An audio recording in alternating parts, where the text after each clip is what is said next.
NFL now, liveoddsportsbookreview.com. Lions at home against the Eagles. Look at this move. We talked about it on Monday's show. Eagles are up to 3.5, 46 the total. Here's my guy, Stafford.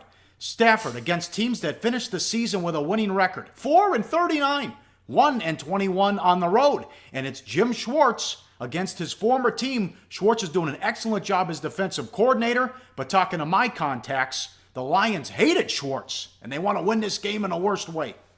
The divorce between Jim Schwartz and the Lions did not go well. I'm not worried about Stafford being 1-21 on the road against teams that finish the season with a winning record.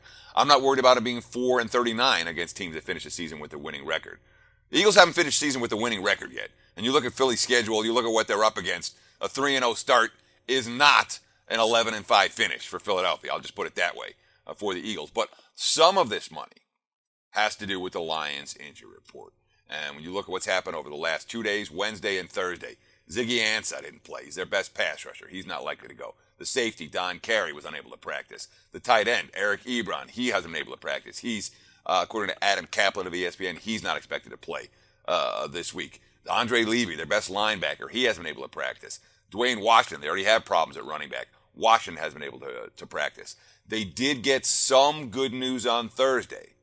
Tavon Wilson at safety, who didn't practice on Wednesday, got a full practice in on Thursday. Marvin Jones, who didn't practice on Wednesday, and who's been an impact player for them, did get into practice on Thursday. So a ton of injuries for Detroit, and not good news on the injury front necessarily, but at least a couple of guys, Jones in particular, has the potential to move the needle on the point spread if he plays or not. For Philadelphia, everybody played. They're as healthy as can be coming out of the bye week with Zach Ertz, good to go. Ryan Matthews, good to go. Lewis McKelvin, good to go at quarterback. And let me tell you, I'm on a roll if I'm Philly. I just embarrassed the Steelers, and now I got to go on a bye week? I don't want that. I've been sitting around. I'm feeling good. I'm playing great football. And now I just read the papers and listen to sports talk radio, and everyone's pumping my tires and telling me how great I've been. I want to stay out there. I don't want to have a week off now. Sure. And the question that I have for Philadelphia is about the leadership issue.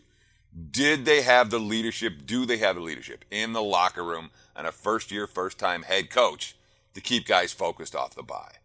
And the other question is Philly ready to assume a road favorites role against a hungry and desperate role? Remember, Lions were in a road favorites role against a hungry and desperate foe last week. They didn't react well to it. And make no mistake about it, Lions season is on the line this week, and they know it. So you were talking about your sources in Detroit.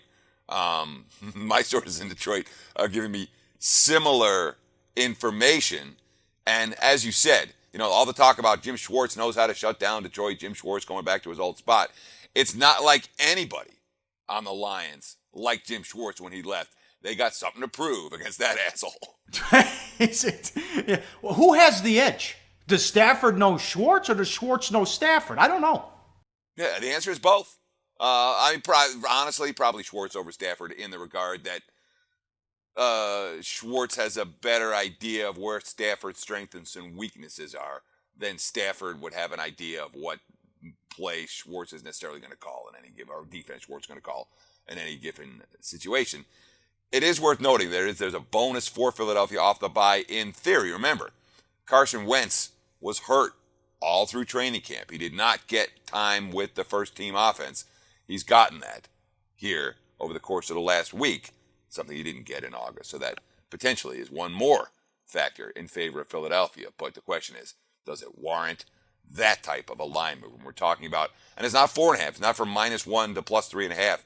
It also goes through pick'em. So it's really a 5.5 point line move in this game from where it was just a week ago. Hey guys, for the full video, go to sbrpicks.com. Hey, SportsBit viewers, tune to the MLB Odds Couple show today for Friday, October 7th. There's 4 MLB playoff games. I have one pick. Mike Brenner has a pick on every You know what else I single have? game. I have a whooping on my ass from Boston yesterday. That's right, but he also called Toronto, got a great line, recommended to play at 127. Yes. The line closed where it closed. It was a winner. So Mike Brenner split his calls yesterday, and he's got a pick on every single game today. Actually, more than one pick on some of them. Right? I got a bunch of them. All right, so tune into the show to find out what they are. Don't miss it.